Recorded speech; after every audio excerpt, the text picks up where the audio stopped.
Hello, I'm Suzy Vance, creating from the heart and the artistry of living.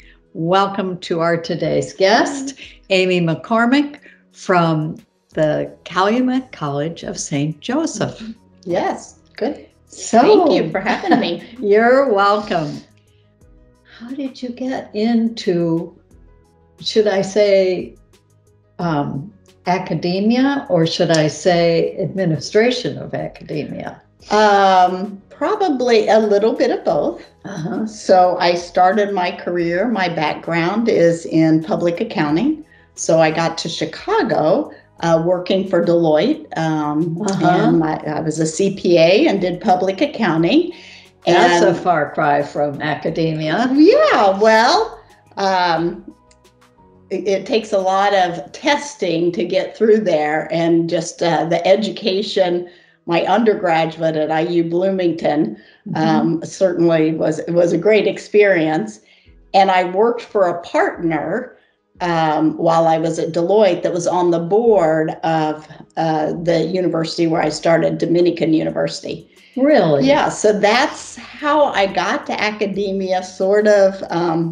What happened? Wait a minute, slow down. So what did he say to you, or what happened that took you that direction? So actually, incredible man, and I didn't work for him, but I worked in the office, and we were both early birds. So my husband worked in the markets, and so I would get into the office at about 7:30, and oftentimes he and I were the only one in the office. So we just kind of got to know each other. I lived in Oak Park at the time, and Dominican was in River Forest right next door. So he had told me he was on the board.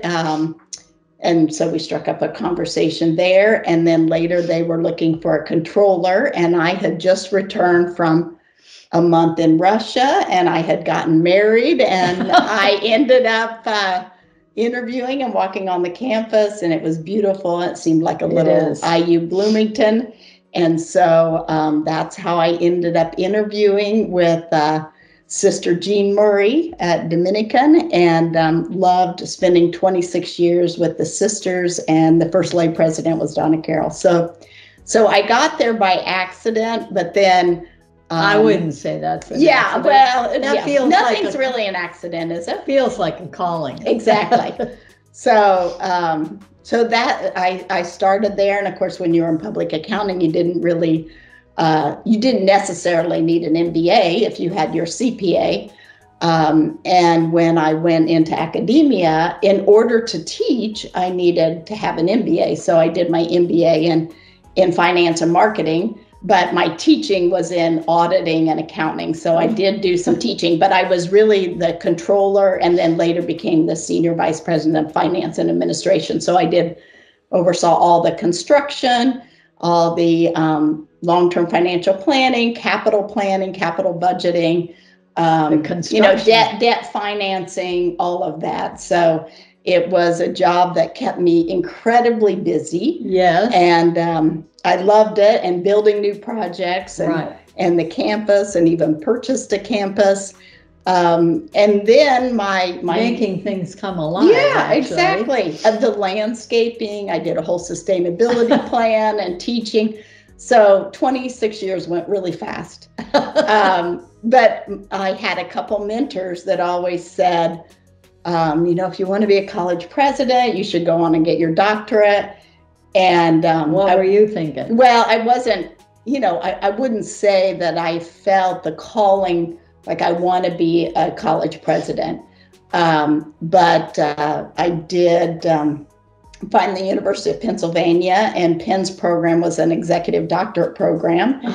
And so I ended up in that cohort and met some of my just incredible friends that I will have for life all over the world, frankly. Really? And so their motto is a cohort recruiting senior level administrators in higher education to complete a doctorate program. And so I have 5 fellow presidents out of that program, which are great resources for me. One of them's in Chile and Kazakhstan, Toronto, and then across the United States, Australia. Wow. So it was a great program. And like I said, lifelong friends for sure. Uh-huh. And then I got the opportunity to come to Calumet College of St. Joseph, which is Northwest Indiana. Which you already love. Yes. So I was already here personally, living and enjoying Northwest Indiana with our home. And so able to bring my professional life here too. And so I've been there 5 years this summer. That is amazing. Yeah. And 2 amazing years just passed. I mean, yes. You would have had to stretch to learn how to handle all that administratively with teachers and students. Yeah, it has been an amazing couple of years. And I think when I went to these new president conferences, I recall oftentimes they'd say, well, it takes about 3 years for you to really get in your rhythm and feel like you know everything. You start to know people. And my 3rd year was COVID. So that was not what I'm sure they meant about getting into a rhythm and feeling confident. And so about the time I'm feeling good, then we were hit with the pandemic. And but we've come through it pretty well. And our students really need to be on campus. And I'm very much much like you. I love to meet people. I love to meet students. I love to mentor them kind of informally. I love to check up on them. And we talk about the college family, and students really want to be in person in an environment where they feel supported and easy access to their faculty members, to the library, to advising and instructional technology.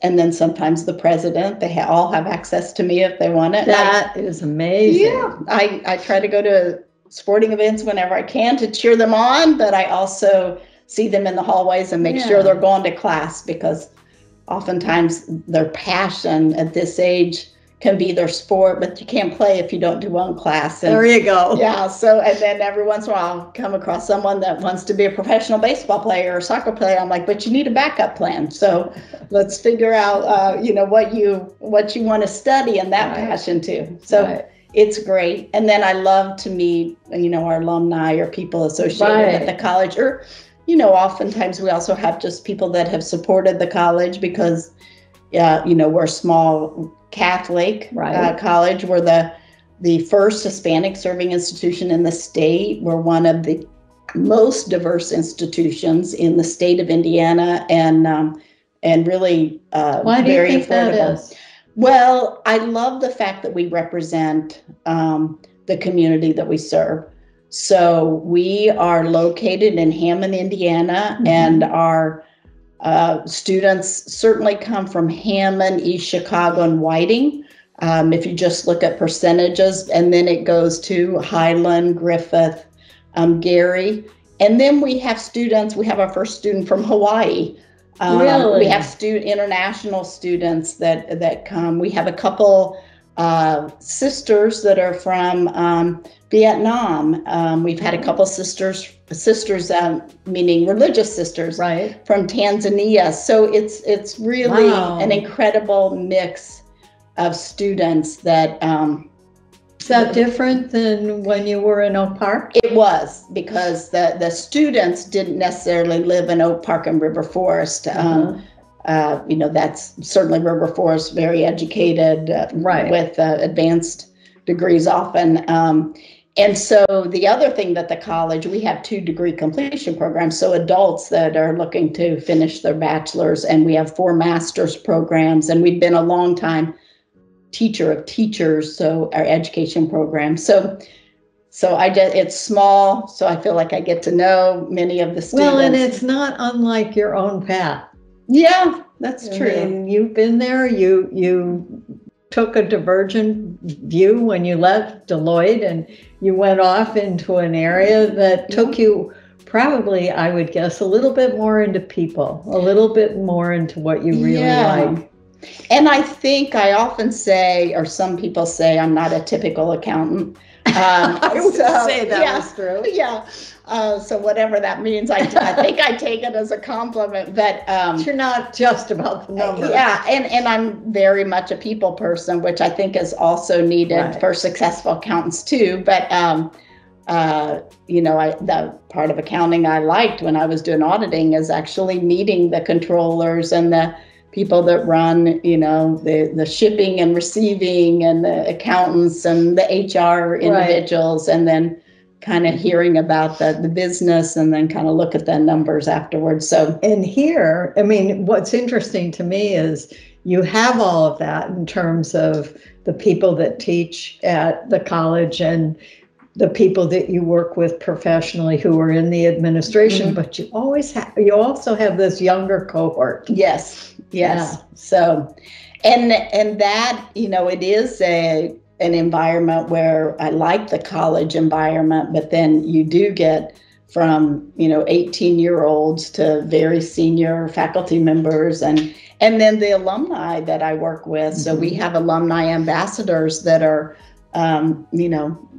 well beyond their college years, and I'd love being able to work with them too and have conversations. So it's great. I always thought when I was going through IU, I was very involved in entrepreneurship and the academy and National Foundation, and I thought I would be an entrepreneur. And I think the academy, when you talk about the academy, it is constantly about looking at some of our needs in the region and how you kind of match those needs with programs and how you prepare students to be successful in life. And how you can meet them where they are and take them to the next level. Absolutely. We say that all the time. So it's a great. So if you had any advice to give someone who was trying to decide what to do with their lives or was uncomfortable in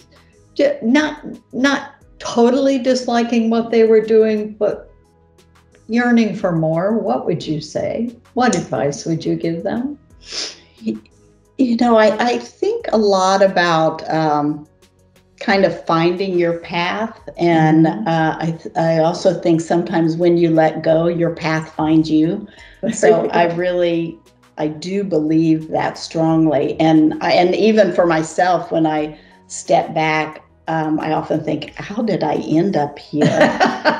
Because I wasn't familiar with Calumet College. And even one of my good friends from Penn sent me the information, said, this college sounds like a perfect place for you. You should look at it. And I remember seeing it was in Indiana and thought, oh, well, let me check where it is. And when I think about how I got there, I just think it wasn't by accident, actually.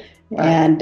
And I think about it was your dream in your eye, sort of, or no, because I wouldn't say that I ever dreamed about being a college president. I mean, never. I grew up on a farm in Indiana.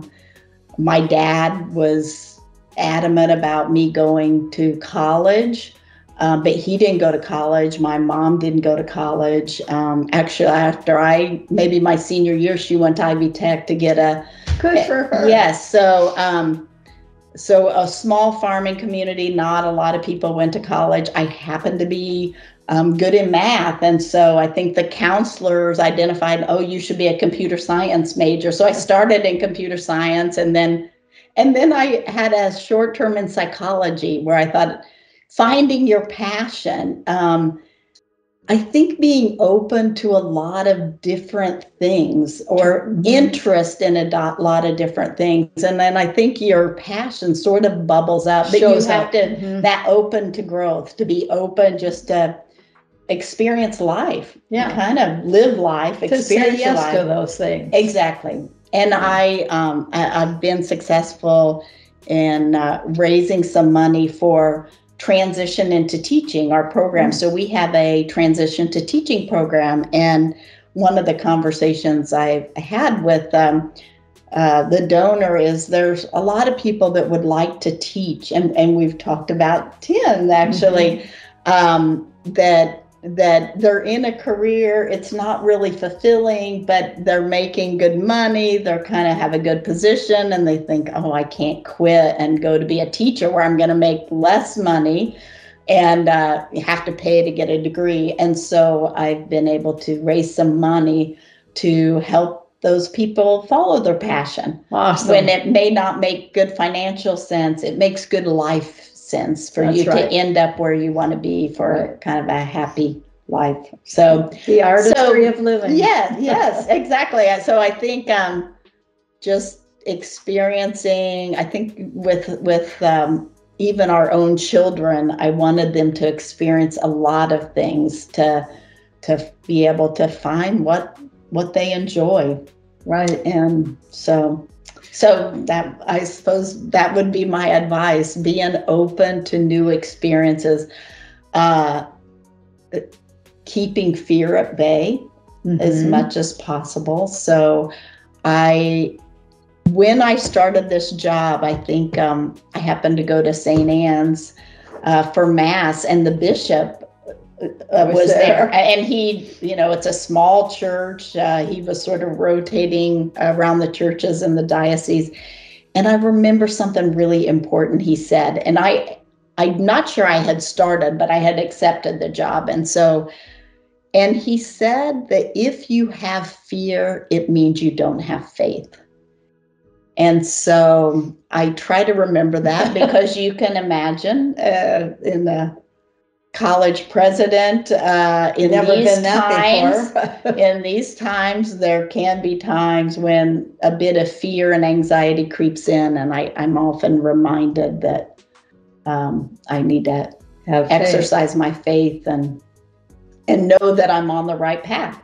There you go. And doing what I can, because we have 100 years if we're lucky. Right. And of those years, maybe 60 of them to really make an impact. So you have to believe in the whole scheme of things. Right. Well, thank you very much, Amy, for joining me today and for joining us at Creating from the Heart, the Artistry of Living. We hope to see you again soon. Thank you.